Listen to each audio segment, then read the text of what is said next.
Hello, and welcome to the CIDDL Research and Practice Brief series. The purpose of this series is to have conversations around the innovative use of technology in special education, early childhood, related services, and leadership personnel preparation programs. Today we have Dr. Jen Newton, an assistant professor in special education at Ohio University. Dr. Newton's research interests include strength-based approaches to families, early childhood inclusion, inclusive teacher preparation, and socially just and equitable educational practices. In collaboration with Dr. Mira Williams, she hosts the website and social media, Teaching is Intellectual. Welcome, Dr. Newton. Hi, thanks so much for having me. So with our research and practice briefs, we hope to address a barrier or a problem of practice in the field of education for students with disabilities.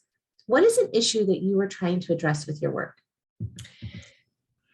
I think broadly speaking, I'm trying to address the lack of knowledge about disability for future special educators. So I think a lot about the ways in which we prepare students for disabled student experiences and begin to unpack the ableism, the preconceived notions, the limitations that teacher candidates come to their prep programs with from their own experiences in K-12 school, and talking about those things. So we address language. Obviously, we start off with person first and identity first, and we talk a lot about language, but I'm also really interested in the voices of disabled people themselves. And so I've been using social media, Instagram specifically, to bring those own voices into my classes, into my research, into presentations. A lot of the work that I've been doing has been happening as a result of engagement on social media. So can you tell us more about what that looks like in your teacher prep program? Yeah, absolutely. So for instance, right now I'm teaching, so I'll start by saying I am a presence on Instagram in what is kind of colloquially known as Teachergram. And it is a piece of the world of Instagram that populates amongst teachers. It is a place that teachers and teacher candidates and related service providers, OTs, SLPs, parents of kids with disabilities, disabled people are using hashtags to develop affinity groups and to be in community and space together. So I'm there as under the handle Teaching is Intellectual. And in that space, I have gained opportunities to learn from lots and lots of disabled people. So for instance, right now I'm teaching an introduction to our 101 class, that survey of IDEA. It is not a survey of disability. It's really the 13 eligibility categories and the components of the law. So that introductory class. I have populated TikTok accounts, Instagram accounts, and social media presences for each of those 13 categories. We often refer to it as like the disability of the week model, right? Using the traditional text. I supplement all of that with the social media platforms and spaces for disabled people who fit into or were served under those identity or those eligibility criteria when they were in school or are currently in school and serving in those being served in those categories. It provides the students, so in addition to reading their chapters, they're also to be exploring and reflecting on those experiences. And so it really has provided us with lots of opportunities to think about really challenging things like, is it appropriate to have autism only classrooms? Is it appropriate to say person with autism, or should we be using identity first language? Because many of the autistic folks we've followed really identify with identity first language. We've been learning from a lot about the difference between a parent's perspective and the perspective of a disabled student themselves or a disabled person themselves. And so really looking at whose voices are being represented, who is being centered, who are we hearing, and then are we listening as a field, as educators individually, right? Am I the one deciding what a student needs? So it's provided a really great opportunity for students to think about disability from a more strengths-based, more asset-based, but also just a more holistic approach to the fact that we're talking about humans who want access to an education, and that is the same thing that everyone wants and is worthy of and has a right to. So it has provided a really cool first person experience. And then what happens is at the end of the semester, I usually do something I call it an essay or a passion project, and they get to select their topic and do a deep dive and a visual and a presentation on that topic. And I end up seeing so many things that they deep dove into as a result of someone that they engaged with on social media. And so it's providing an opportunity, I think, for the students to see more broadly the impact of the work that they're embarking on. That is so exciting. I'm really loving the idea of having the students doing the work, because they're the ones actually accessing their own technology, to learn about the lives of disabled people. What type of feedback do you get from the students about these type of activities? What's really been cool about it is that I start them off, right? So I give them 5 to 7 different accounts each week. And I ask them, look around in this. And then they'll come back to me and say, oh, I found this person who's talking about how they use their accessibility on their iPhone with their visual impairment to, read Instagram. Did you know you need to be putting alt text and image descriptions into your Instagram posts? Look, you should watch this. Or, I'll wake up in the morning and have a bunch of TikToks that someone sent me the night before because they saw someone that they thought, oh, Jen will be really interested in knowing who this person is and what they're talking about. So it's not just coming from me, right? It is definitely a two-way street, and they're bringing lots of resources into my life as well and providing me with the opportunity to find other creators, other storytellers who are helping us to see. So I think that part has been really interesting. I'm interested in my course about, this is the first semester that I really was intentional about building it in weekly.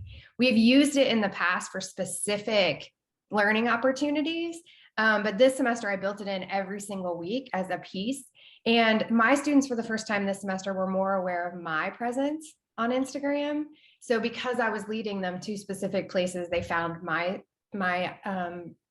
presence relatively quickly too. So that sort of became an issue where we had to talk about it, because I was like, I will not post your pictures. I will not be posting anything about, I talk about teaching, but I'm not talking about you as students, even though they're adults and they can consent to that.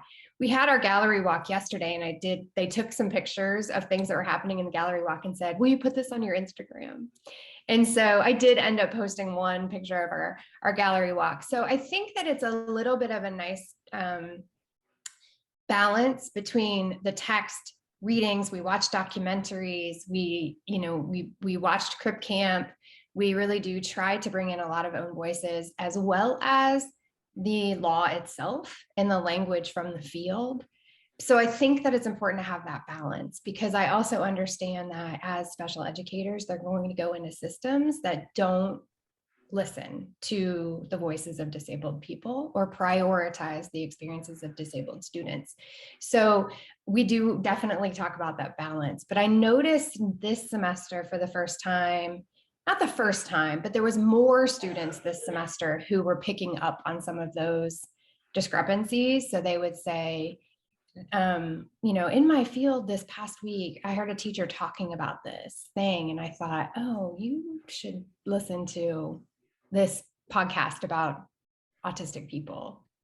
So I see them also sort of feeling more empowered to teach and to use their knowledge rather than to just default to, because the bigger issue is that there's a gap between what researchers in special education are researching and what teachers are asking for and in need of, and what the disabled community is asking for and in need of from us as a field. There's a disconnect.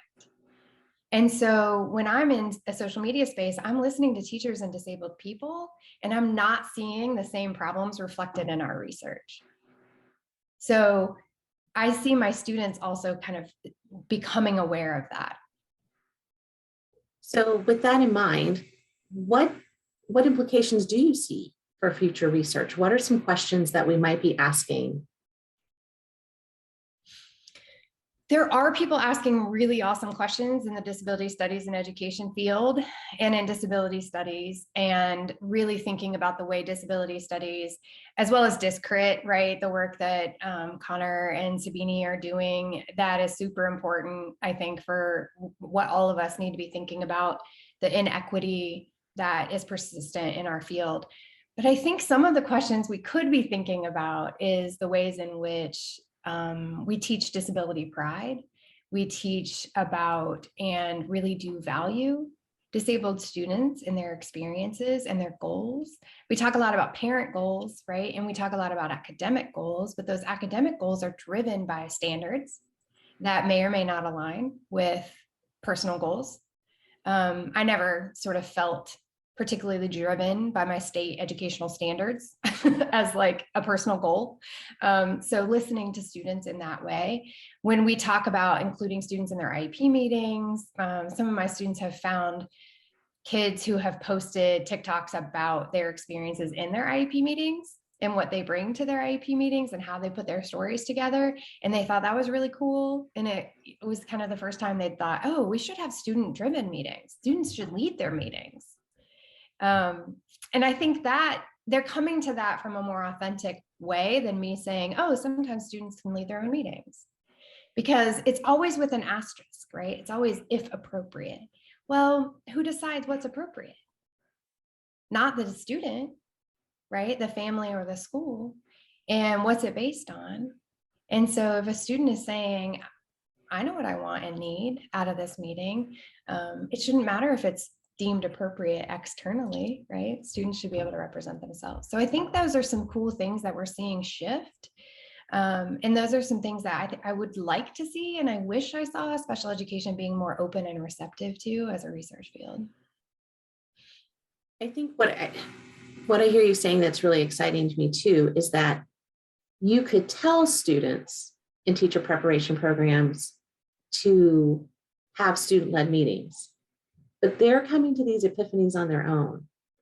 These activities that you've structured for them are opening their eyes, so they're coming to these recognitions. And I think that's going to be really powerful when they transition into the classroom.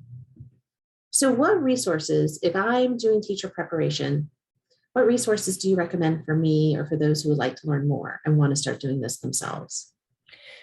So we have a recent article in JSET that I think you'll link to that will get you started on Instagram if you want to check it out. You can obviously also just reach out to me and I'm happy to point you in those directions. I have created some resources around disabled people to follow, to unlearn ableism and to rethink some of our traditional practices in special education, some documentaries. My good friend Jordan Zimmerman has a brand new documentary out called It's Not About Me.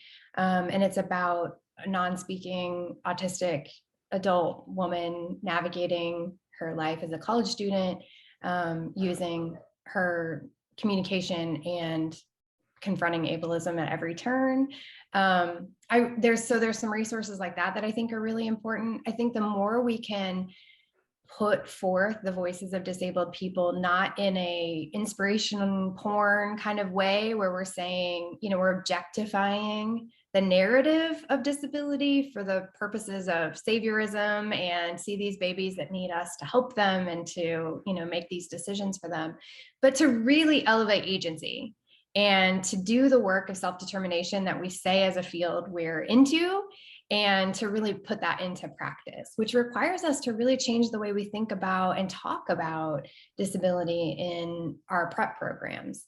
So I think that the more we read widely, some research that's coming from the disabled community and disability studies, but I also think using social media, we talk a lot about the downfalls and pitfalls of it. I will say there's a difference between Instagram, TikTok, and Facebook. So if you are pretty heavily invested in Facebook, but you haven't really dabbled in Instagram or TikTok, I invite you to come into those spaces because there's so much teaching going on in those spaces that we should be tapping into. So this is really just such exciting work that you're doing. And again, the innovation of incorporating social media in the classroom in a way that's really making a difference for our students.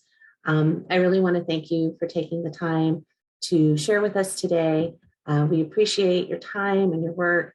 We're looking forward to ongoing conversations in our CIDDL community about how this can impact teacher preparation.